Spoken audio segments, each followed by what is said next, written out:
What's going on, people? We are Tottenham TV, back here for another stream for you guys as we delve deeper into the Tottenham against Wolves game yesterday at the Tottenham Hotspur Stadium. 1-0 to Tottenham on the day. But, you know, a lot of fans complaining, saying it was a lacklustre performance. First half definitely wasn't good enough, but we'll get into that in a second. But the way we're going to structure this is, as always, day after the games, we're going to get into the match review. Then we're going to go and see how Twitter and Reddit reacted to the game. And then it is your chance to have your say on the game. Link is in the community section for members right now if you want to come on and chat to us about the game. But let's start off with the match review.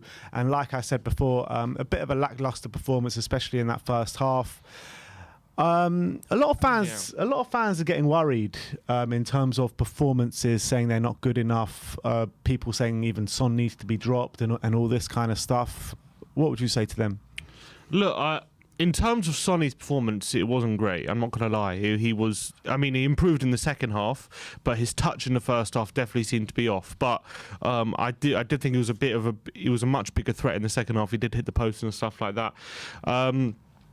Look, I guess I'll go in the overall performance to start, I guess, before going into like individual issues. I think there is a problem that Spurs have encountered under Antonio Conte more than once with these slow starts. I think last season as well, we had this problem a few times where we'd open the game with a lack of energy. We would get dominated for the first 45 minutes for one reason or another, either tactically or physically, and then we'd regain control in the second half. I remember one game, there was Newcastle at home. I remember last season we were 1-0 down, I think, at half time, and we ended up winning the game 5-1. I remember Leicester at home, we started the game pretty slowly and then ended up coming out in the second half. Southampton, even first game of the season, didn't have the best first half, but then completely took Southampton to task in the second. So this isn't a brand new problem, but what I would say is the fact that we can have these games where the opposition have the upper hand, but we can regain control, is a positive, because it's very difficult to change games in the Premier League to an extent where you're regaining control like the way we've done. Sometimes, a lot of the times, other teams will lose control of a game and they'll never get it back. So the fact that we can have the ability to do that is positive.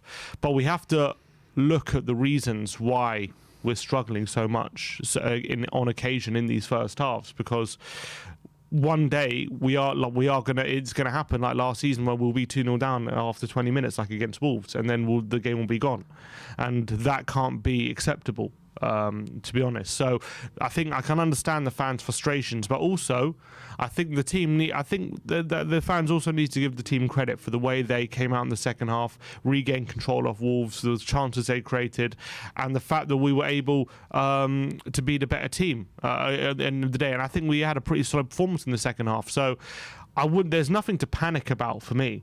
But I think there's definitely a lot of room for improvement. Yeah, I mean, there's a bit of a narrative going on in the Spurs fan base that Spurs didn't deserve to win that game yesterday. I've been seeing a lot of that online, and I just don't buy that at all, because I thought Wolves were the better team in that first half by some stretch, but they still didn't really create too many clear-cut chances. I mean, how many times did Lloris actually make a good save yesterday? There was a few routine saves in there from Lloris yesterday, but ultimately most of their chances were all from 30, 25 yards, smackers from outside the box. They had that, for Nunes header. That was pretty much their best chance. I mean, Dyer was bad in that because he let Nunes get in front of him, and that should never have happened. But even that would have been a great header if you could. Yeah, it would have been. I mean. But what I'm saying is that they're limited to chances. We're not giving away chance after chance after chance for the amount for how the Spurs fans are talking about this game. It feels like to me that we were giving away chance after chance. We were open up time and time again, but that just wasn't the case yesterday. Yeah, I agree with that. What I would say is it was probably a bit too easy for Wolves to get shots off. They did have 10 shots, and although most of them, I would say, were not in very good areas, it was way too easy for them to get into our final third and be able to get the shots off. That's what I would say, and that's probably what disappointed a lot of fans. And I get that, but I also agree with you that in the first, when you're playing as badly as we were in the first half, when we were playing pretty badly, and we're only conceding that level of chances, that's decent, because it means that the structure is there. so that it's still very difficult for the opposition to create chances, even when we're playing very badly, and that's a positive thing. And then when we have the ability to step up like we did in the second half, and then gain the upper hand, like it is. I think it's definitely a positive thing that we have the ability to do that. That's what I would say. Yeah, I agree with that. And look, I'm not disagreeing, saying like the first half was anywhere by any stretch of the imagination good enough. But when you're looking at the whole game as a whole, I mean, I think when people are talking about us being not good enough, they're literally just talking about the first half. They're not looking as the whole game as a whole and seeing the chances both teams created, because ultimately Spurs created the better chances yesterday. Sonny hit the post, Kane hit the bar. There were other chances as well, which we probably should have done better from. And ultimately, we're the ones that put the ball in the back of the net as well. So I think that, look, it wasn't a great performance yesterday. Everyone can agree on that. But getting over the line is the most important thing. And I think the results and the performances will come. I'm certain of that. And when you're looking at this game, Wolves at home, historically, since they've come into the Premier League, they've given us no ends of problem, which roots back to the Pochettino days, right? And Chelsea away, that roots back to the beginning of the Premier League times. And to get a point out of that game and 3 points out of the Wolves game, and we move on against teams that we historically do better against, I'm happy with that. I'm happy with the start of the season. I really am. Yeah, and I think Wolves as well. I think people are underestimating them because they've got some seriously good players. Neves, I thought, was phenomenal throughout most of the game yesterday. Yeah. Nunes looks like looks like he's going to be a good player for them. The front three has a lot of pace and trickery in Neto, Podence, and Guedes, and then obviously Jimenez came on in the second half. But I predict they're going to take points off some of the big six this season. I'm sure of that. They have the quality. So obviously we had to suffer a lot in this game, and we were tactically on the back foot in the first half, and we had to dig in and just make sure we didn't concede, which I think we did.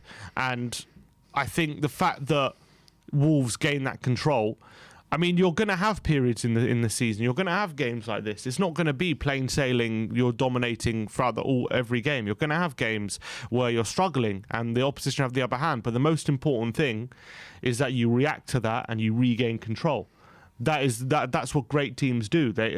A lot of teams like yesterday wouldn't have regained control yesterday and would have succumbed to how Wolves were playing. But we didn't allow that to happen. We got back in the game. We took control tactically and physically back from Wolves, and we managed to stamp our authority on the game. And that has to be acknowledged, I think, from a lot of the fan base who are complaining about a very poor first half. It's almost as if like you have a poor first half, so there's nothing you can do to to kind of recover from that. I get it. We were terrible first half, and I'm sure Conte will look at that with his coaching staff, and I'm sure they'll go over it and analyse why we were so poor.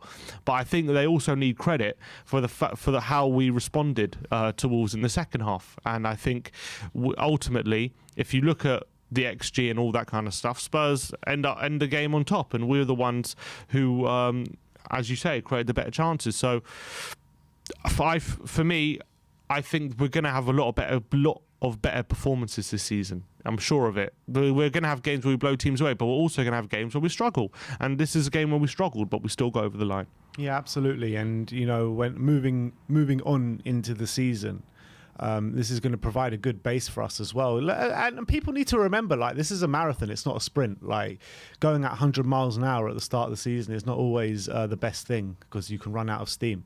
And I think that Spurs, look, there's no two ways about it that we're struggling in certain parts of games at the moment. And I have no qualms about it that we are going to get to grips with things eventually. I guess why maybe some people are maybe pessimistic or starting to worry is because you can. I mean, obviously it's a big stretch. You could argue this time last season it was a very, very similar situation.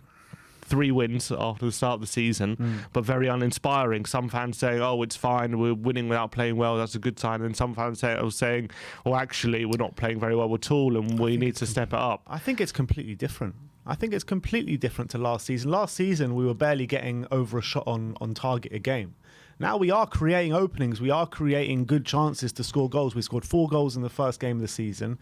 Against Chelsea, we potentially could have scored a few more as well. And yesterday, we could have scored a few more. So I'm not buying that it's the same as last season. Obviously, I don't think, well, now with Conte and everything, no one could argue it's the same. I'm just saying maybe it's that memory of that.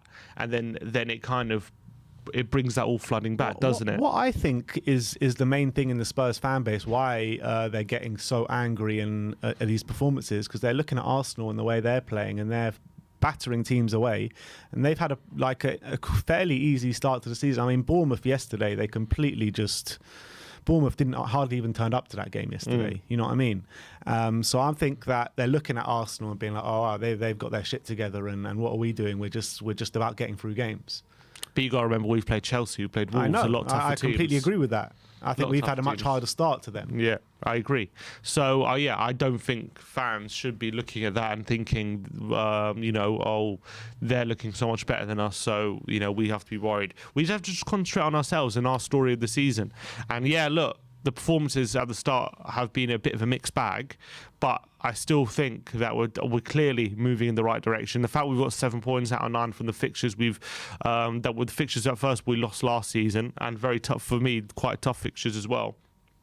I think it's good. I don't think fans should be thinking pessimistically or negatively right now.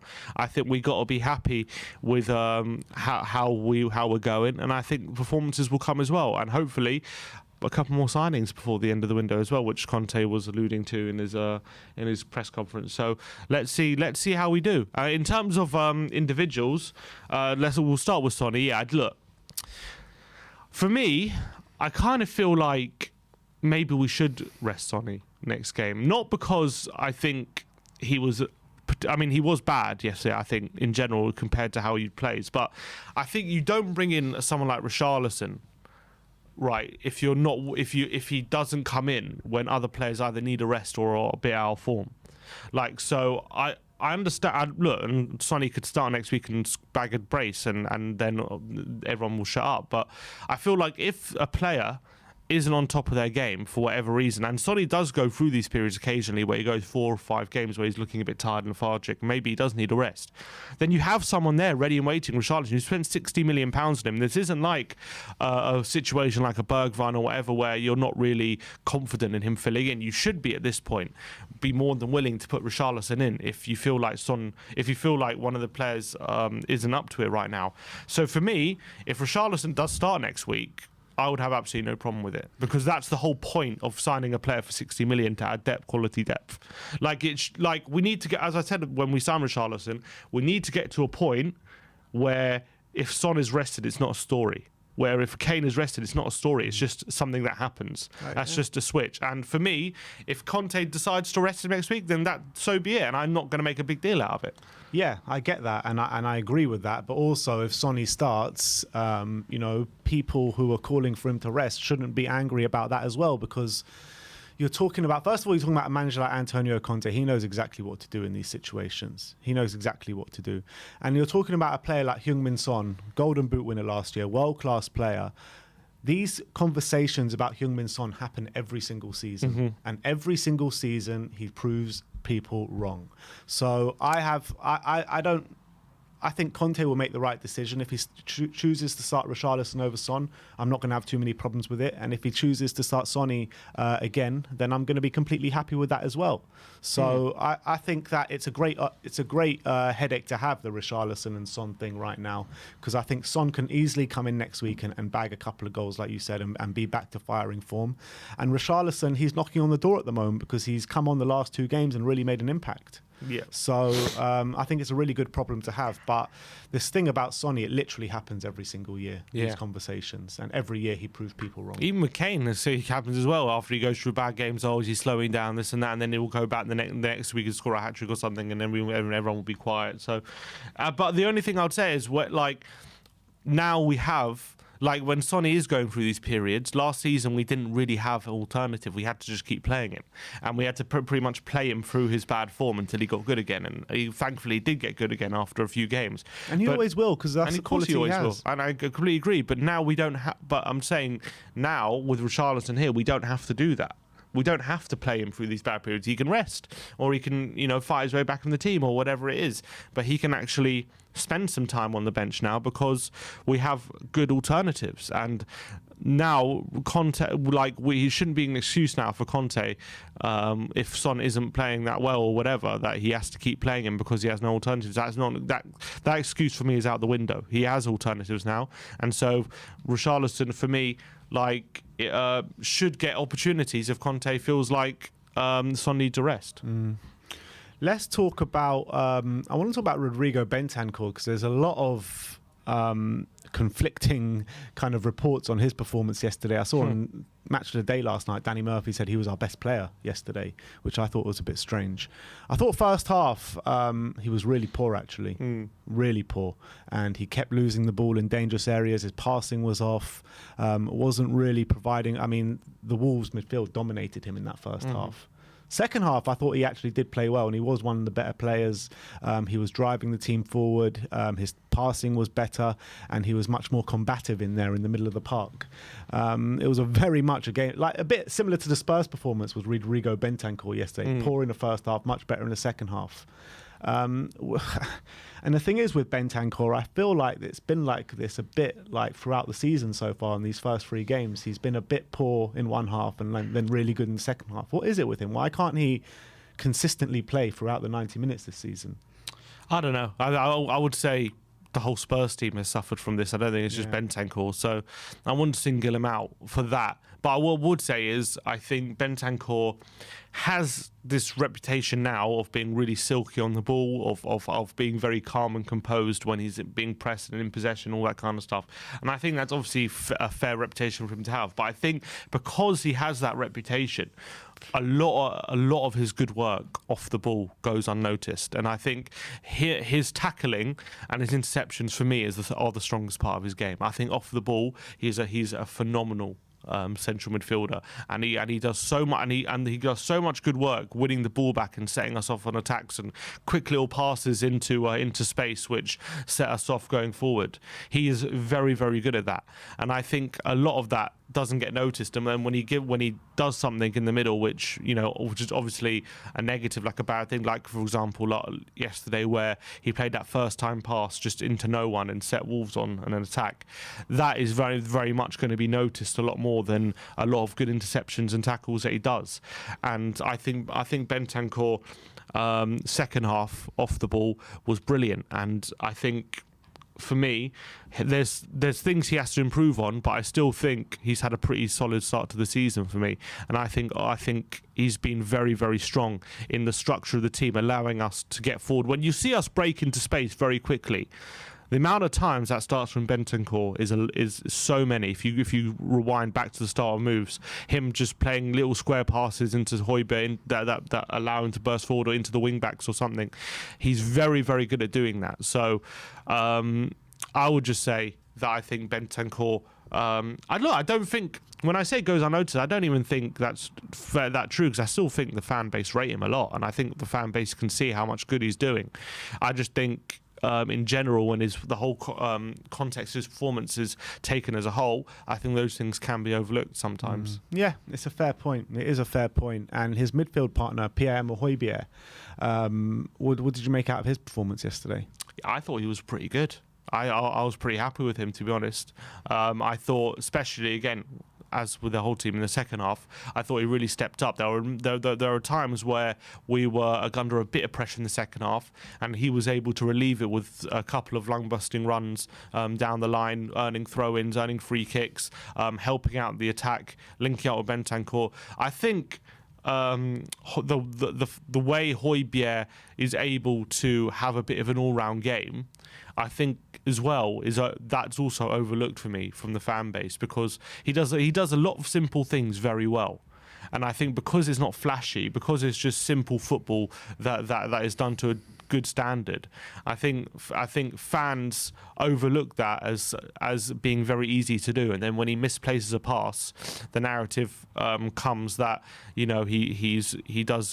misplaces simple passes and he's not a very good footballer and all this kind of stuff, and he's rubbish. And I think if people think Hojbjerg is not very good, or if people think that Hojbjerg is average or anything like that, I think they don't take into account how much he does for the team on both ends of the pitch, going forward and going back. I think he tops the metrics so consistently on tackles, interceptions, recoveries, and he tops the statistics on progressive passes. And I saw a stat as well the other day.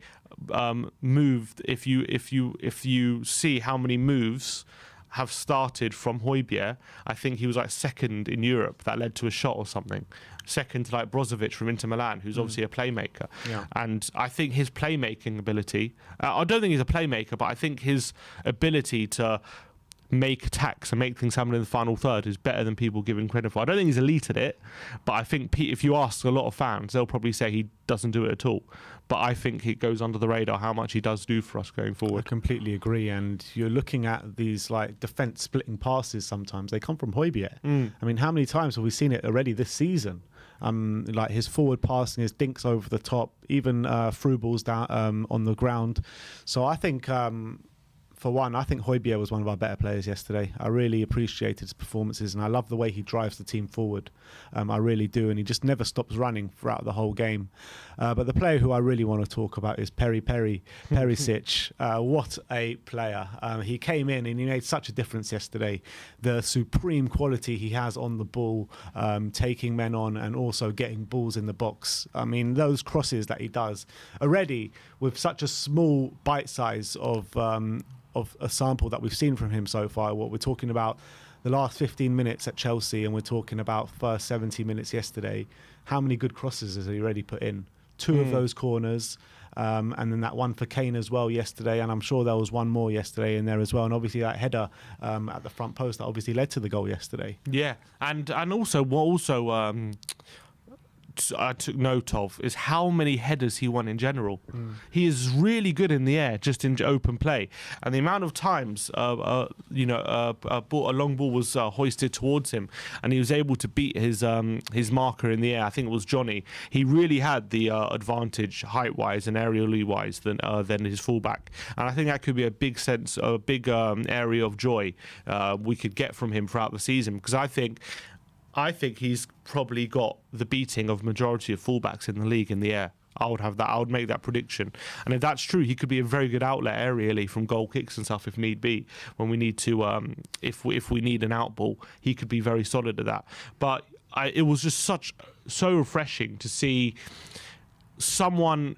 I know, look, Session's been pretty good last few games, but and he's been in good form. But one thing I haven't seen Session do is when we, like, for example, yesterday with Perisic, when Hojbjerg plays him in space, he looks like a proper winger taking on a man. He doesn't look like a fullback who's just looking to get across it. He looks like he's doing step overs. He's causing problems. He's going exactly inside and outside. Huh? That's exactly what he is. Exactly. That's the point. And that's exactly what Conte wants. If you, I've got a heat map to show later, but if you look at his average position, he was pretty much playing as a winger. He was nearly as high as Son for a lot of the game. We pretty much had a front four with Kulusevski, Kane, Son and Perisic pretty much throughout during the game. So he was a breath of fresh air on that left-hand side. But he looked so accomplished with both feet. He had such good pace for a 33-year-old. That moment where I think Son plays him down the line and he had all that space to run into and defenders look worried about him when they're in one-on-one situations with him. They don't look worried about Sessignon when Session's about to take him on. They look like they're confident they can stop him. But when Perisic is coming there, they look worried. They look like they're in trouble. And that's exactly what we need. And what it does as well is it opens up space, because you can't just leave him alone. You can't try and help the wing back or the full back by bringing someone over to double up on Perisic. You can't leave him 1v1 because he's very good in 1v1 situations, and more often than not he's going to get the beating of his defender. So it's going to cause a lot of trouble for defences this season, having him on the left hand side with Kane and Son and Kulusevski as well in the middle. That's going to cause a lot of problems for a lot of teams. And for me as well, with Emerson not being as good going forward, but being pretty good defensively, I think it might, if we allow Perisic to really push up like we did in the second half yesterday, then you could maybe balance it out with Emerson being more conservative, and you can still get a lot of joy there because it allows Perisic to be a lot more offensive potentially if Emerson's there on the right hand side. It would be interesting to see how we would do with Doherty there as well, but I think that could cause a good balance. Yeah, I was actually thinking about that yesterday. I think you're completely right there, and I think we need to do that tactic in maybe games where we're expected to win at home against those kind of teams, maybe below the top 6 or whatever, when we're not being asked to defend too much. But with Perisic, he did go off holding his calf yesterday, which is a slight worry. We'll have to see and wait with any news on that one. Yeah, Ali Gold said though. Obviously, he was struggling with a calf injury during pre-season, wasn't he? But Ali Gold said that was in his right leg, and he was holding his left leg yesterday. So it does seem to be a different injury rather than a reoccurrence of an old injury, which I guess in one way is positive. But I guess we'll see if it is anything to worry about. I'm hoping it was just precaution because it's no coincidence that he went off very soon after Adama came on. And I think Conte might have been worried about that situation as well, with Perisic potentially tiring and Adama obviously having fresh legs and pace to burn. You don't want 33-year-old Perisic chasing Adama in the last 10 minutes. No, exactly, especially if he's played for the whole game, you know what I mean? So I'm hoping it was more tactical than something that was an injury, but he did seem to be holding his leg. And to be fair to Cess, I thought he dealt with Adama fairly well yesterday when he came on. Yeah, and he needed got an assist as well. On the other end, to be fair, Adama, he threatened to make an impact, but he didn't quite get involved enough. And I think a lot of it was down to how Cess shackled him. Yeah, he didn't bully us sometimes, maybe as he has done in previous years.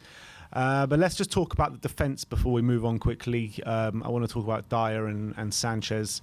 Obviously, Eric Dyer in the middle. I thought aerially, actually, with the balls coming over the top, he was fairly strong.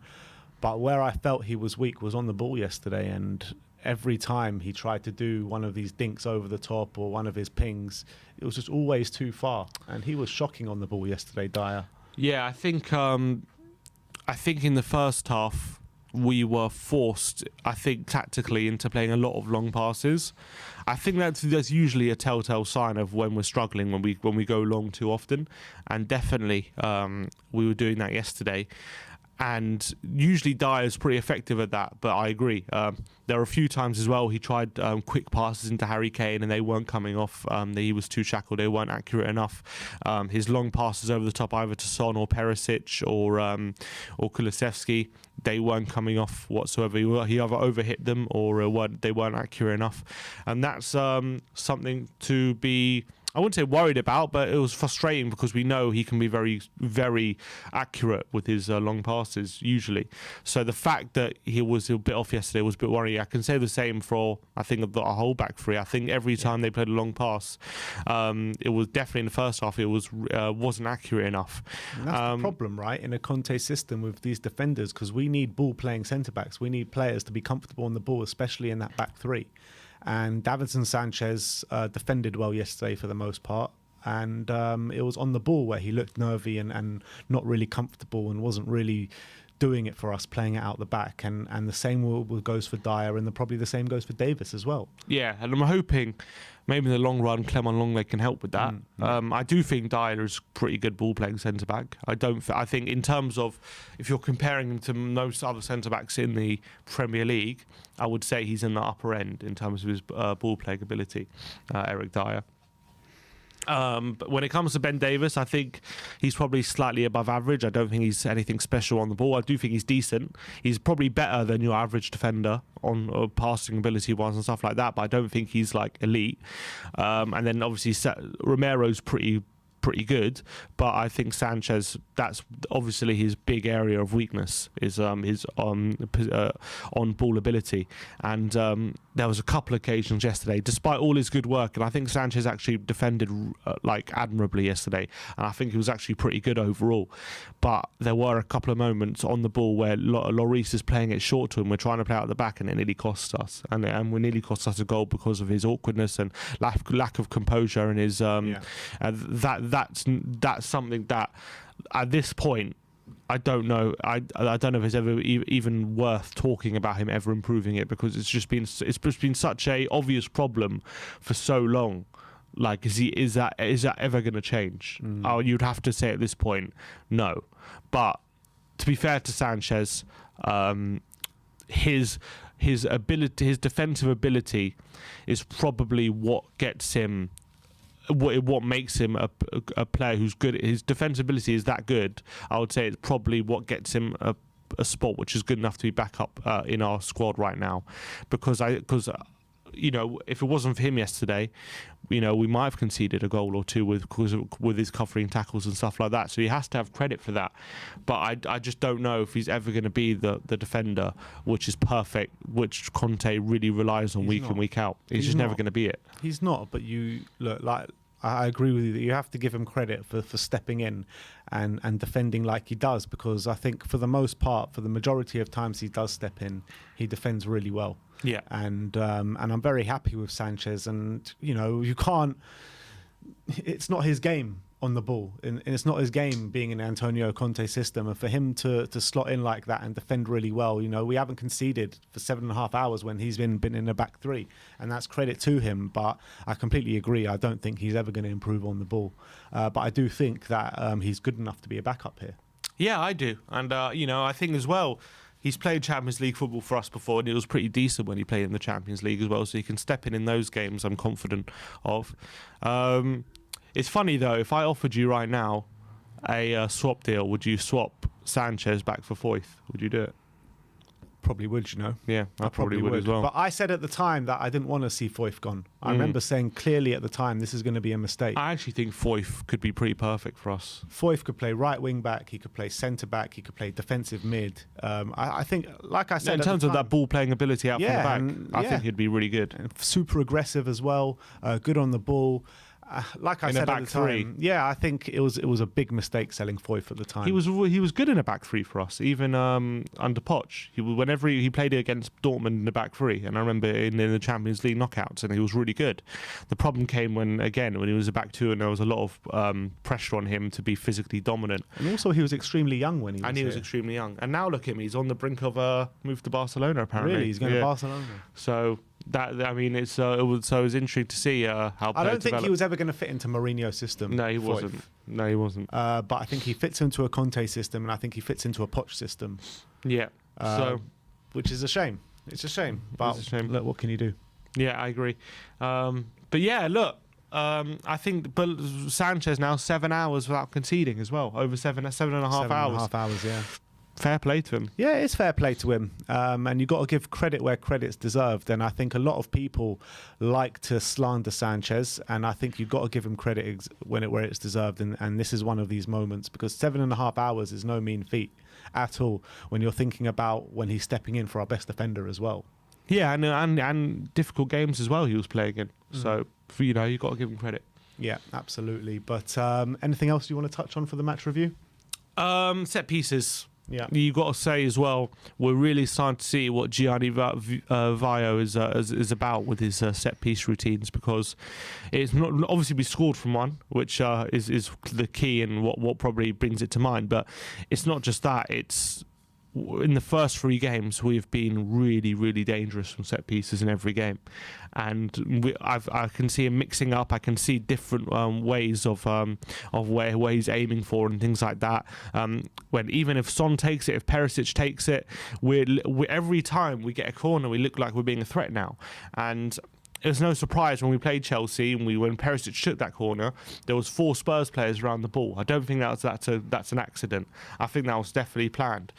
When Perisic flicked that on for Kane, I don't think that was an accident. That Son aimed it for him there, because you saw the one before Perisic was taking it. Now, why wasn't Perisic taking it this time? Because there was a plan for him to be at the front post and use his aerial ability, and that's what happened. And I was saying to you, I remember quite clearly during the game, I was saying to you yesterday, why the hell is Son taking corners while Perisic is on the pitch? And that's exactly why. I told it because I said Perisic is very good in the air.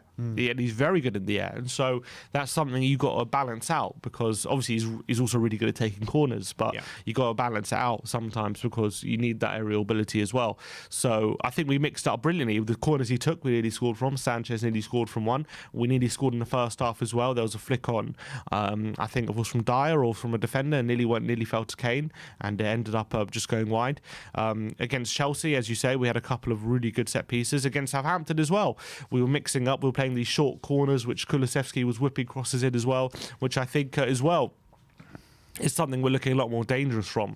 When we play it short, we seem to have a plan of what we're going to do, instead of actually just winging it and kind of just playing it short and see what happens, which I feel like sometimes we did last season. So set pieces, for offensively anyway, you still got to talk about defensive ones. Yeah, I mean defensively from set pieces yesterday, I thought we were pretty good, but against Chelsea, obviously it was pretty poor. Offensively though, I think we're going to be getting a lot of goals this season from set pieces, and I'm excited moving forward that we've got another element to our attack now, which we didn't really have last season, and that's going to be very key, especially in games like yesterday when we're not at our best. Set pieces can be crucial in these games, even like scoring against the run of play and all things like that. So that's going to get us a lot of points, I reckon. Yeah, I completely agree, and we've seen it already this season. It's really starting to come to the fore. I mean, we've had goals come from set pieces in every game this season. Maybe not the Southampton game directly, but it still came from a corner, the Dyer goal. So I think Chelsea looked really strong. Yesterday looked really strong. So I'm very happy. I'm just worried about these defensive set pieces. And hopefully that organisation will come with time. But I'm just glad that already, within 3 games, we're seeing the difference in offensive, and that's impressive. I think you got to hand it to him, because a lot of times when coaches implement something, it can take a lot of time for it to be borne out on the pitch. But the fact it's been so quick is very impressive. Yeah, completely agree. But I think that is it for our match review today. That 1-0 against Wolves at the Tottenham Hotspur Stadium yesterday. But let's move on to see how Twitter and Reddit, or maybe it might be just Reddit today, a bit of Twitter and then to the game yesterday. Reddit after. We'll start off with Squawker talking about Ivan Perisic. And one thing as well, which we didn't touch on about Ivan Perisic, was his defensive work yesterday, which was really strong. It said his stats against Wolves: most duels won, which was 7, most tackles 5, most chances created, and most 3, and most assists, obviously, with 1 assist. So assists in back-to-back games for the Croatian. And I have to say, he shackled Neto really well. I think of all the attackers for Wolves, Neto was the quietest, probably, wasn't he? So you got to give a lot of credit for Perisic for that. And a few times as well, especially in the second half, Wolves were on a breakaway, and he was able to get back in position and cover a few times. Yeah. And that was really one impressive. Really impressive challenge that he put in. I can't remember who. I think it might have been against Neto, actually. Yeah. I think it was in the second half when they were about to break away, and he just, with a lung-busting run, getting back there. So it was really impressive from Perisic. Yeah, I agree.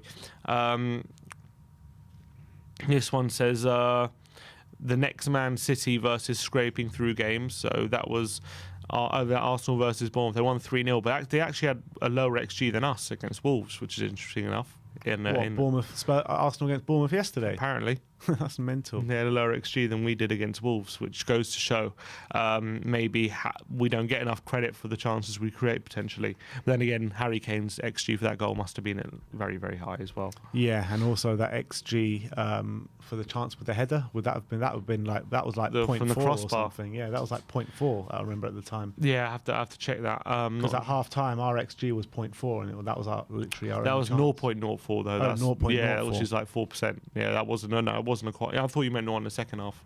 Hojbjerg dominating midfield, 85 touches, 68 passes, 95.6 passing accuracy yesterday. A dominant display, especially in the second half he was. And I thought, yeah, look, he always as well tops the metrics as well for like touches on the ball and passes.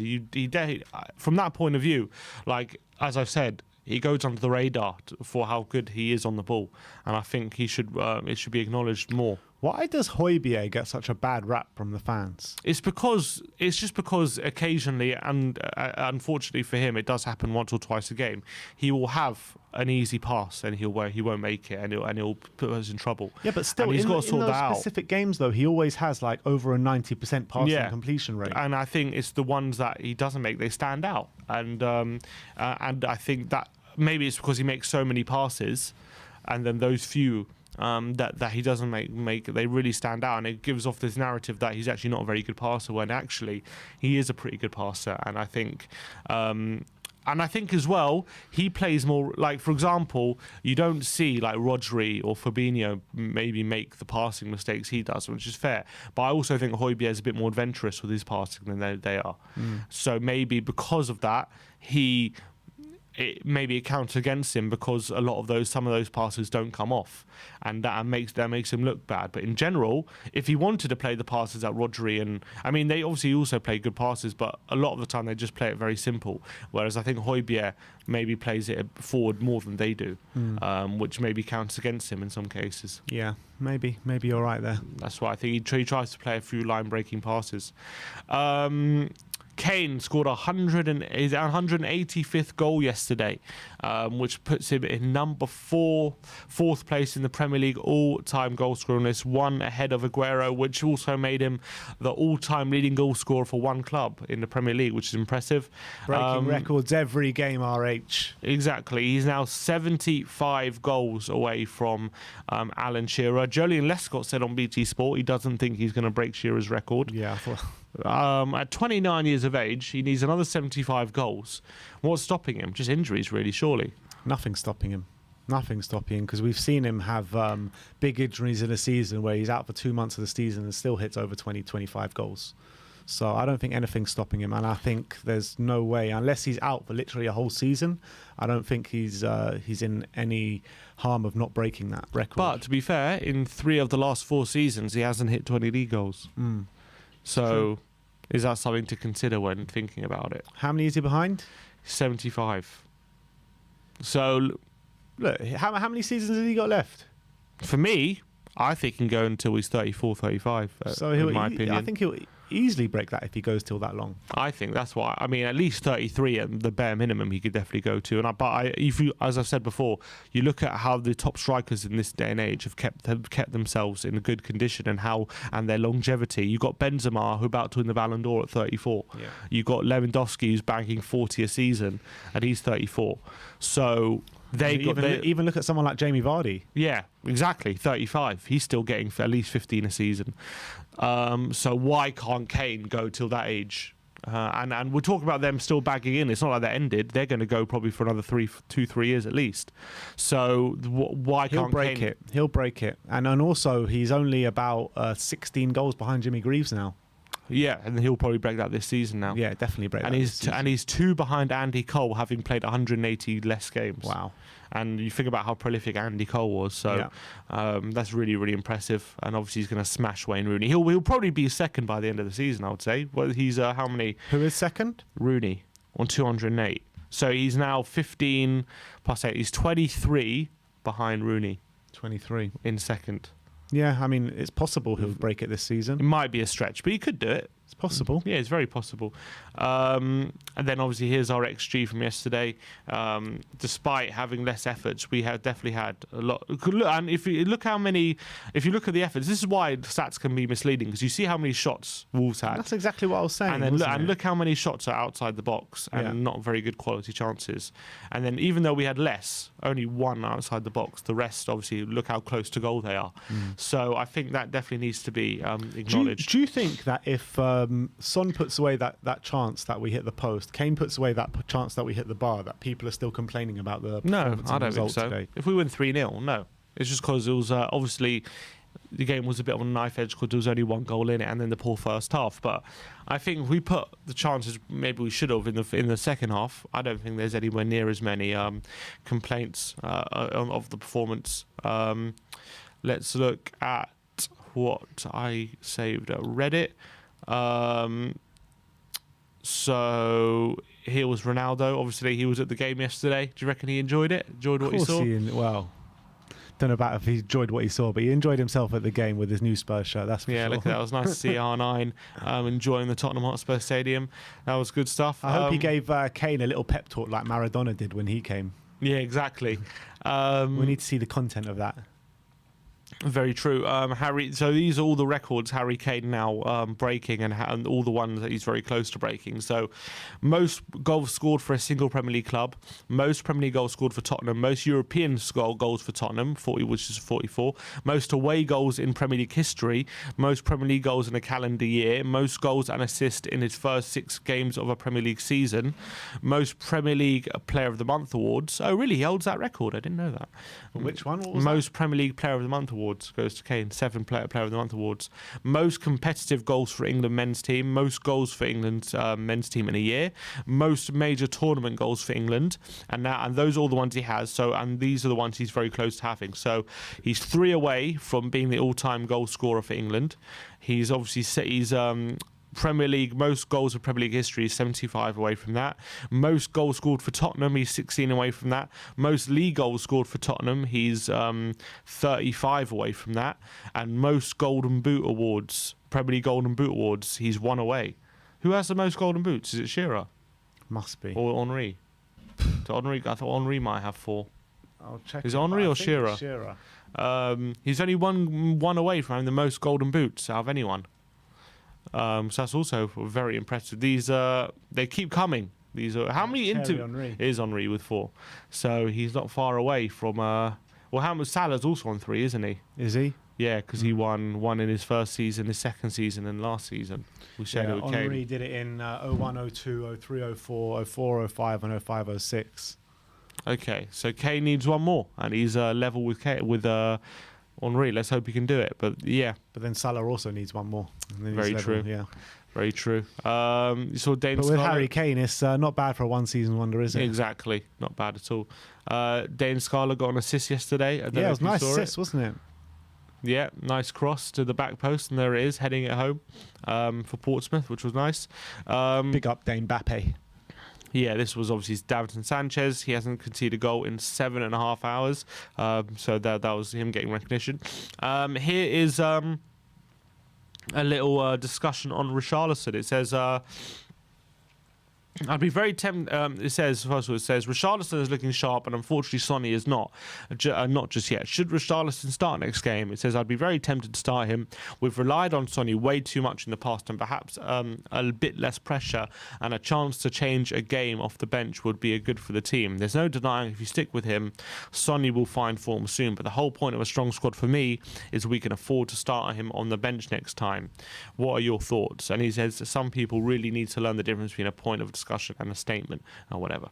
Ignore that. But so yeah, we discussed that earlier, didn't we? Whether we should rest Sonny or not. As I've said before, I agree with this guy. I think the whole point of signing Richarlison for 60 million is that you can bring him in, and it shouldn't be even a point of discussion, really. It should just be Richarlison starting today. But a bit like for Man City, when if Grealish doesn't play and it's Foden on the left, it's just, Foden's starting today. It's not like, oh my God, he's resting Grealish. You look at Riyad Mahrez, he's considered one of the best right wingers in the Premier League. I mean, he doesn't start every single game, does he? And that's how it has to be. It shouldn't be like, oh my God, Spurs, like headline, Spurs have put Son on the bench. It'd just be again, Spurs starting Richarlison. That's what it should like for the Spurs fans calling for Sonny to be dropped or to be rested or whatever.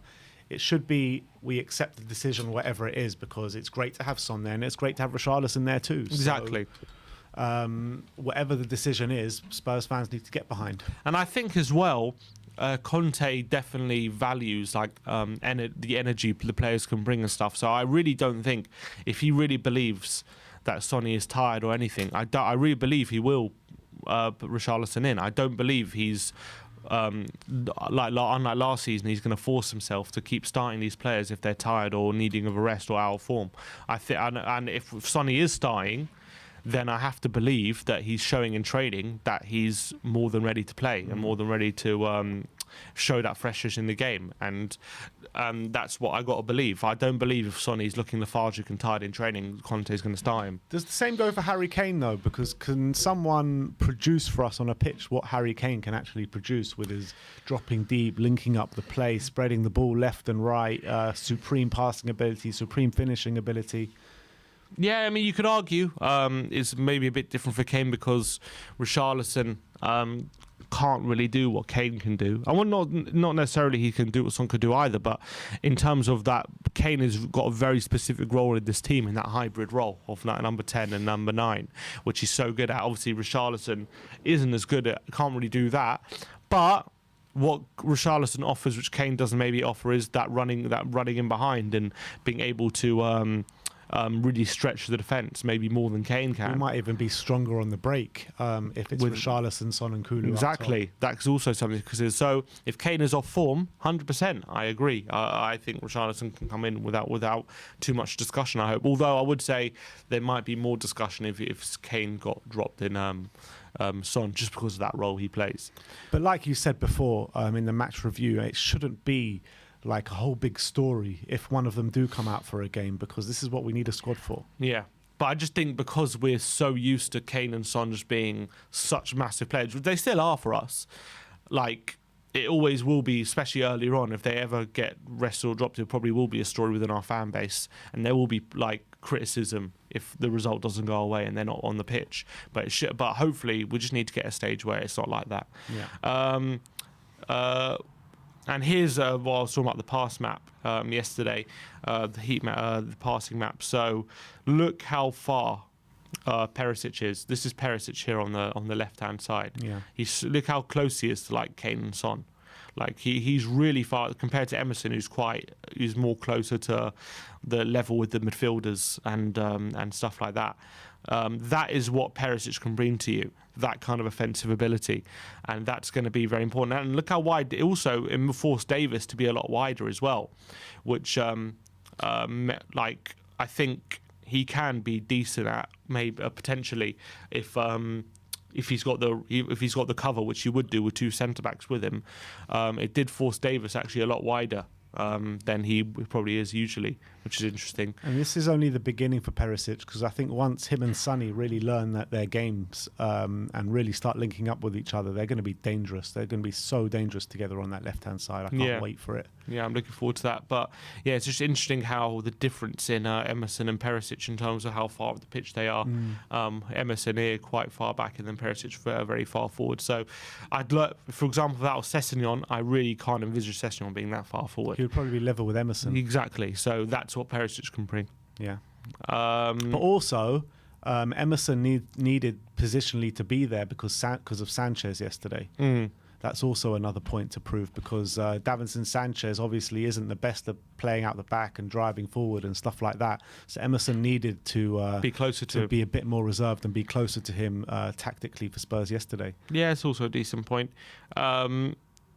Yeah, and it was good to see as well. Looks like Kane, I think in games gone by, he would have been actually a bit further, a bit deeper, but it was actually quite close to Son, and which was decent. But it's interesting to see here as well. If you look at the width, like Kulusevski was quite far out wide, but on the left-hand side, it was Perisic providing the width as opposed to Son, which is quite interesting, I find. I think that's what Conte wants, is his wing-backs to be in Perisic's position. He wants Emerson to be in that position, and I think if you saw a heat map with maybe Cuti Romero, where Sanchez is, you would see Emerson much higher up the pitch. Yeah, and you would probably see Sanchez Kulusevski tucked in a bit more. Yeah, you'd probably see Romero more where Davis is. Probably. Yeah, exactly. That's probably what you would see. Yeah, but I thought that was quite interesting. Here says here as well, most passes was Hojbjerg. The most XG chain was Bentancur, which is what I was saying as well. Like, is XG chain is basically the expected goals from like which you start the move from. And that's what Bentancur's top of. Most progressive passes. XG chain, XG this. There's like new metrics every week. There's something called the OBV as well, on ball value. They're developing it, which is a metric to determine how often your actions lead to positive outcomes for your team. How did people like assess games without these crazy stats when we were growing up? They just watched it. Just watched the game. Like, he's pretty shit, that guy. Yeah, you know what I mean? But whatever, I'll get into it in a sec. But most progressive passes was Hojbjerg.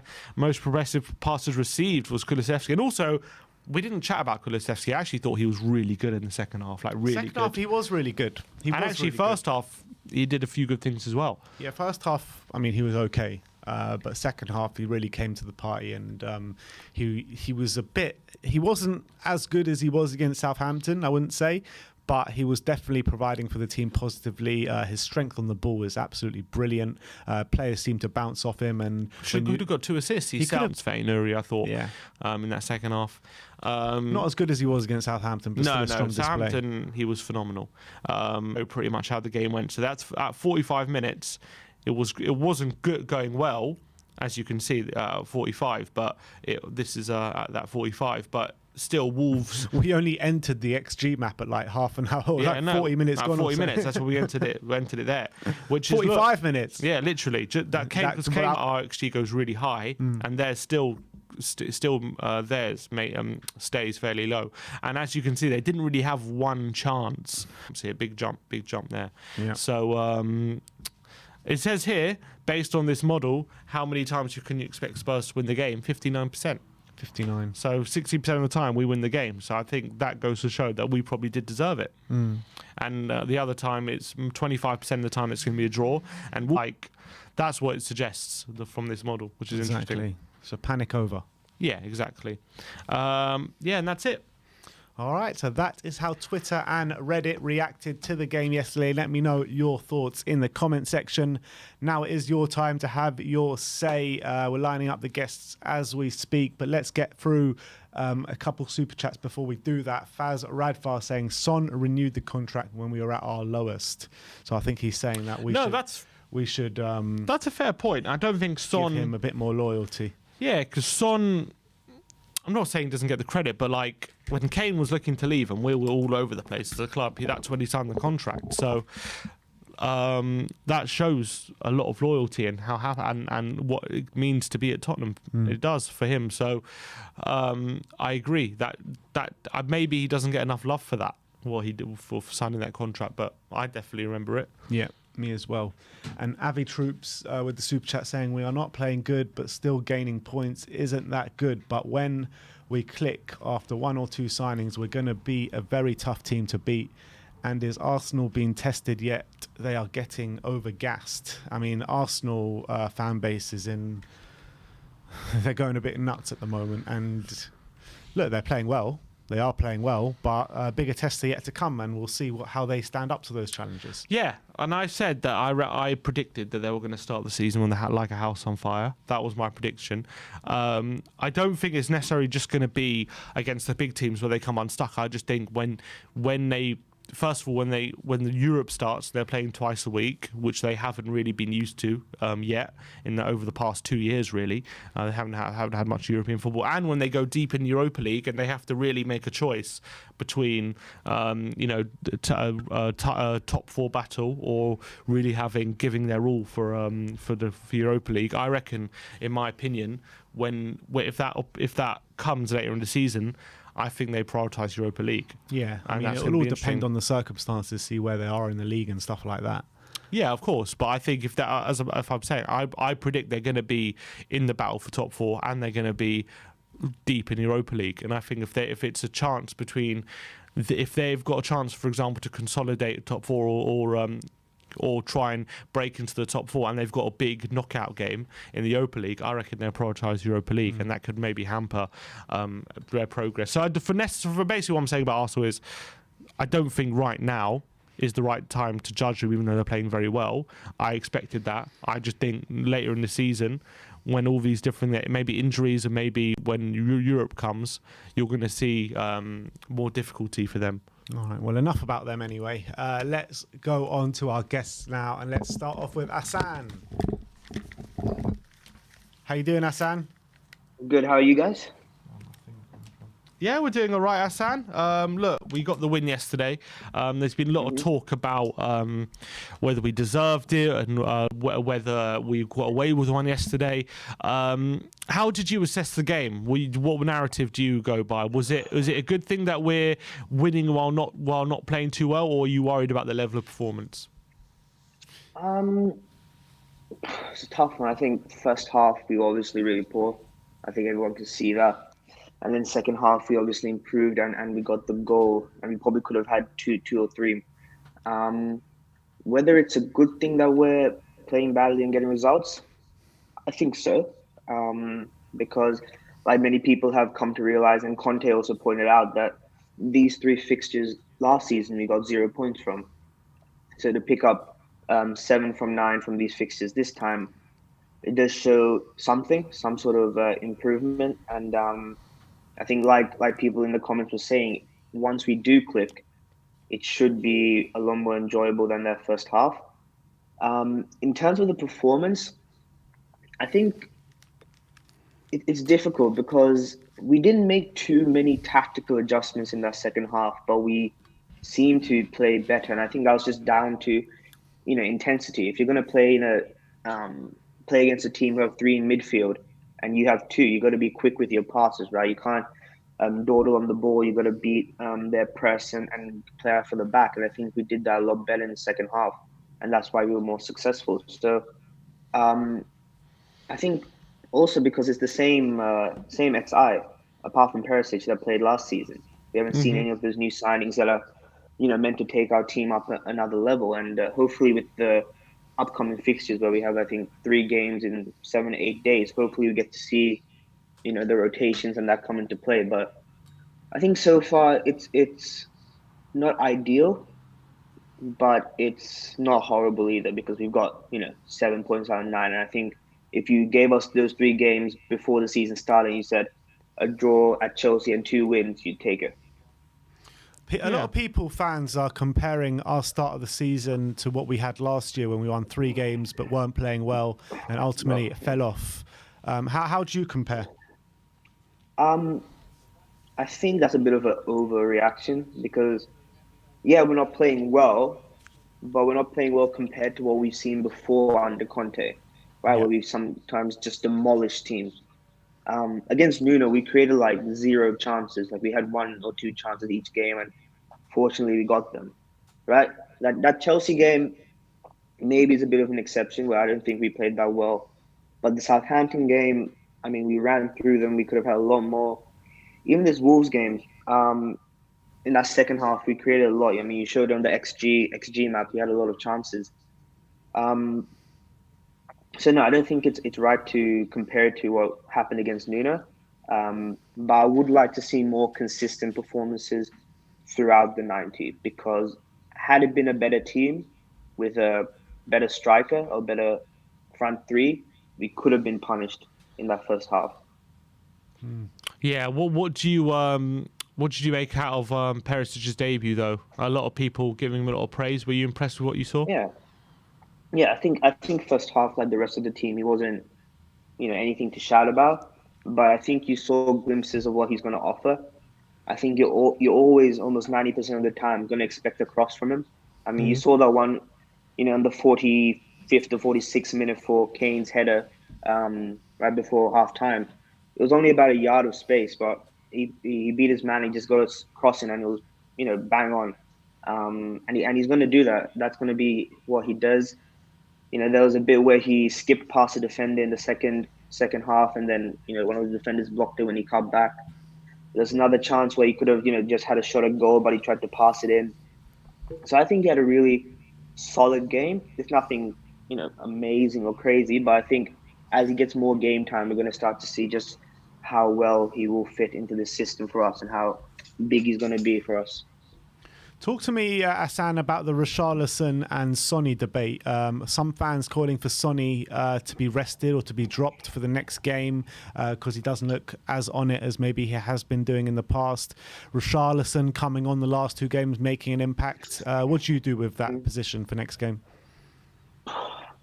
It's a hard one because I don't think Kane has been playing that great either. But he's got those 2 goals, so people are sort of saying, yeah, okay, cool.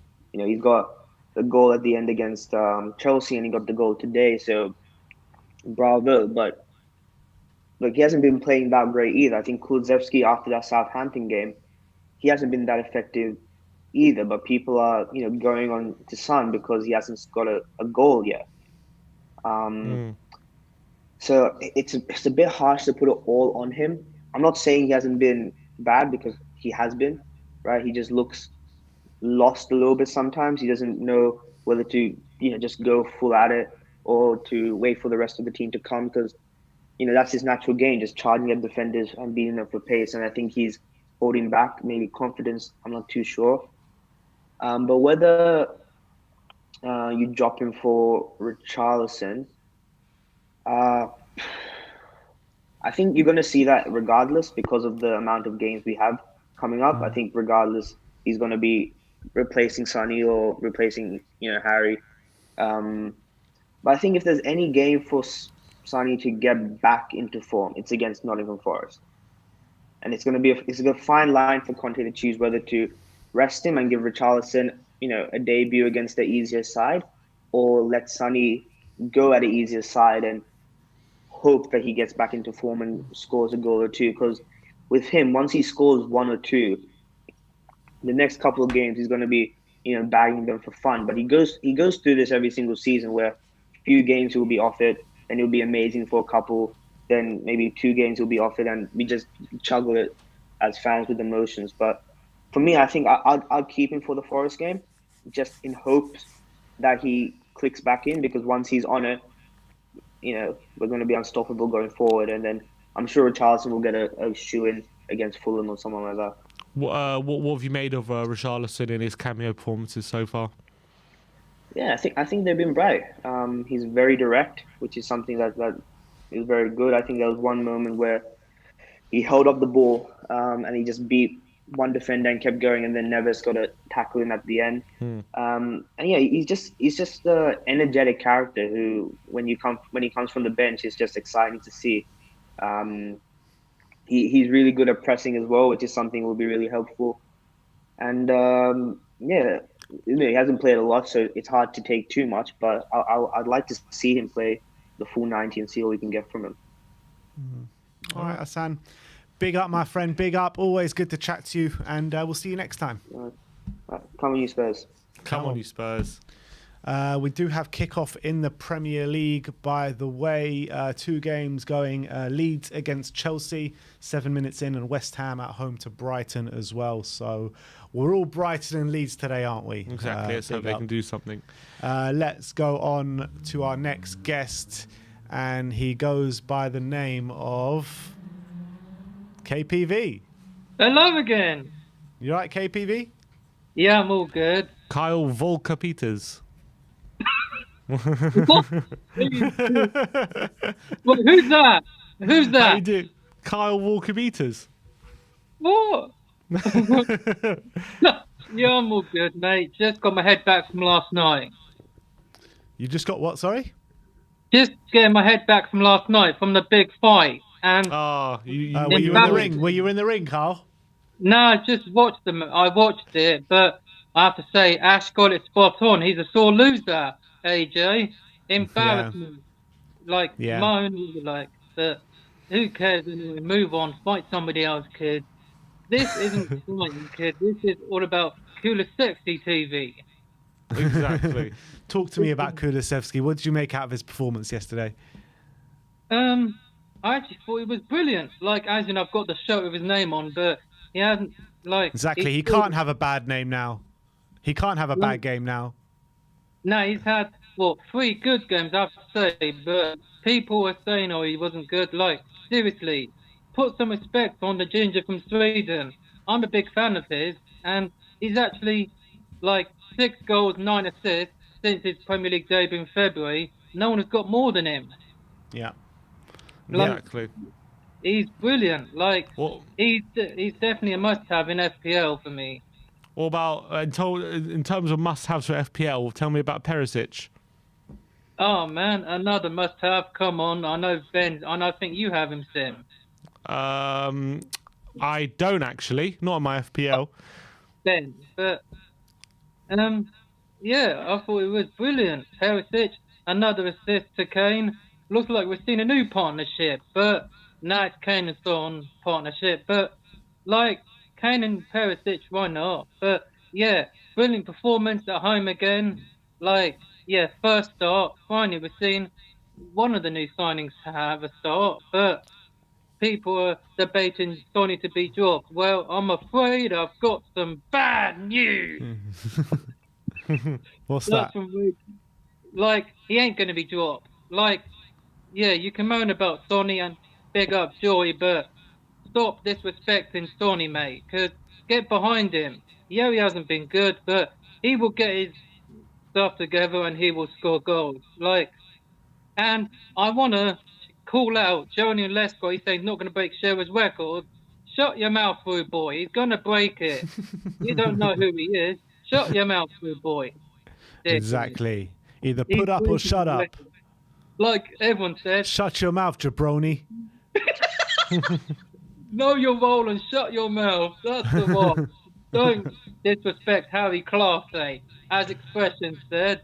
Put some respect on Harry Clarsey, and yesterday was the Robbie Keane derby, just to let you know, because Robbie Keane played for both of these clubs. That's right, he did, yeah. And we've got 2 Teddy Sheringham derbies coming up. Nottingham Forest, West Ham has played for all 3. So, yesterday, was it not the Jamie O'Hara derby? Didn't he play for Wolves as well? Yeah, so basically we've got 2. But Jamie O'Hara, like, he's not been so nice about saying stuff about us, but, like, you need to respect our club, Geese. You're a legend, for God's sake. Like, it's a bit of a stretch. But, like, yeah, Nottingham Forest is going to be a tough one because, as I said, Teddy Sheringham played for Nottingham Forest before we bought him. So he's probably going to be watching that game and think, who do I want to win? I played for both, but he'll probably want Spurs to win, let's be honest. He's a legend, and he'll probably be watching us win.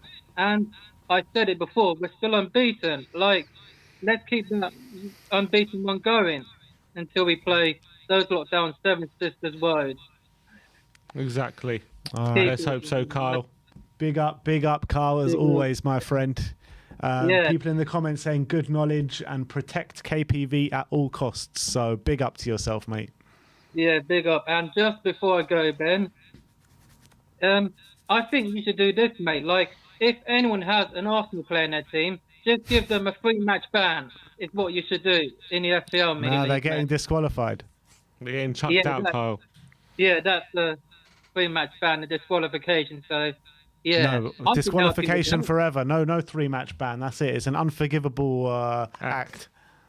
Yeah, I can help you with that. So, I'll see you, well, probably next week. Do you have any Arsenal players, Carl? Huh? Do you have any Arsenal players? I activated my free hit because, like, I took them out, but when you play free hit, it goes back to the original team you had. But, like... So do you have any Arsenal players? You said you weren't going to kick me out, so... Yeah. Answer the question, Carl. Answer the question. Yes, I do, damn it. So do you want a 3-match ban? Is that what you're asking for? No, for the others, damn it, not me, because you know me well, mate. So don't even try and kick me out, because you know what's coming, mate. What's going to come? Well, you want to get these hands, as Braun Strowman said. You're going to get these hands. I thought you wanted a box sim. Well, yeah, but like after what I saw in last night's match, like where are we gonna have this? When is it gonna happen? Like, can have it when it's the North London derby at the Tottenham Hotspur Stadium, and then we're gonna see who comes out on top. But it's gonna be me because I know how to fight. I can win. Oh my God, they just scored. Who? Chelsea. Did Oh, they? it's offside. Oh, it's offside. Good. Who scored it? Sterling, but the flag just went up. Offside. Um, So thank God. So yeah, all right. I'm off to listen to Who Let the Dogs Out when I change word from dogs to hounds. In the words of Who let David the Harris. dogs out? I'll see you later, Carl, man. Have a good day. Big up. Oh. Oh man, the myth, the legend, that is KPV. And another legend who we haven't spoken to in a while. Looks like he's sitting on his throne today. His name is Aravind. Oh, hello guys! It's been a long while. I know, where you I've been, been on a huge Aravind?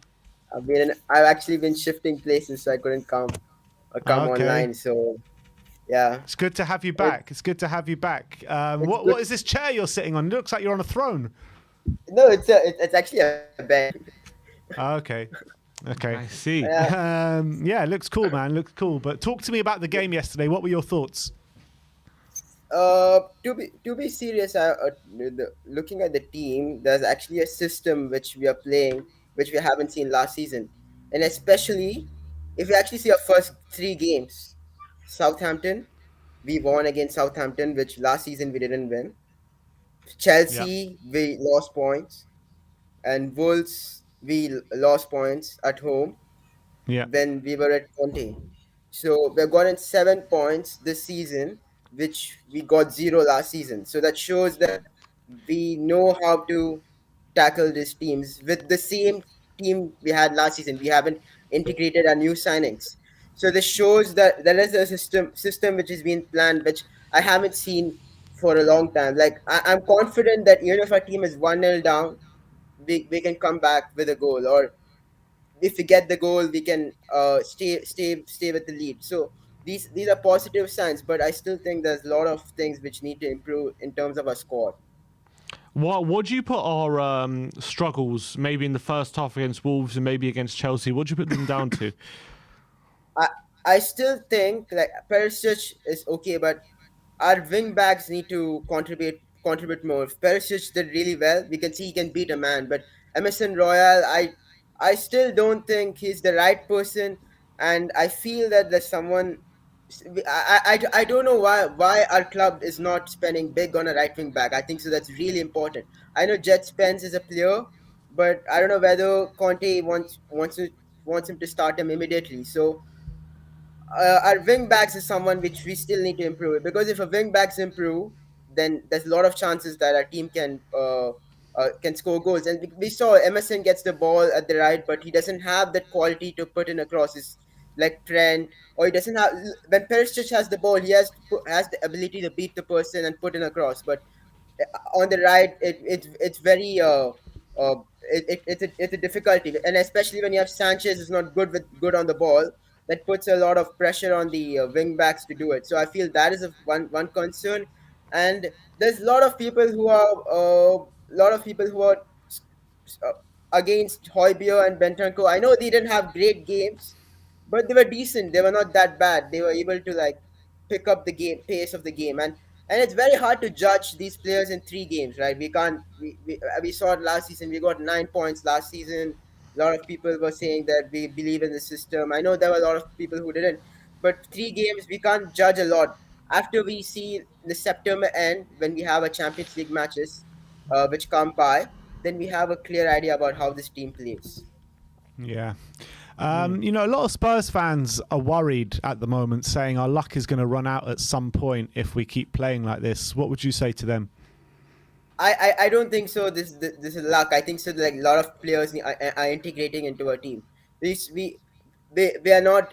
I'm really confident that this season, as much as Kane and Son is playing, we're not overly dependent on them to score goals. We have a bench that can come and impact the game. We saw against Chelsea. We saw against Wolves, especially we were able to go another gear because Richarlison came into the act. We got Bissouma into the act, and I'm really confident that our team is going to sign two more players by the end of the window. I agree. Conte has asked for a Brian Hill replacement, and if we can get a Cam over there, and if we can get a centre back, another centre back to replace Jaffet, it's a positive sign which goes in a club. There's a team which has been backed with proven players, and I don't see that's any luck factor. Yes, the games which we have drawn and we have won is a bit of it's not convincing, but Antonio Conte doesn't play a City kind of football where you trash 3 or 4 goals. You saw when Chelsea won the title, there were a lot of 1-0 victories. They weren't convincing victories. So I think a lot of people are going with the fact that, oh, Arsenal over there is playing exciting football, and over here it doesn't matter. At the end of the day, it's about you have a right system and a right plan to get the victory. And Conte said it last season. He was worried about the first 3 games because we never got any points last season from this team. At Southampton, we lost at home.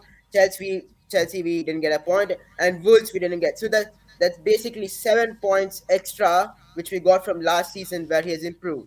So and it's I not don't only think so that. It's not only that, Aravind, as well. It's like not just last season, but historically in the Premier League, we always struggle against Chelsea away. And since Wolves have come into the Premier League, we've dropped points against them regularly, haven't we? And especially at home, we struggle against Wolves. We under Mourinho we did not win.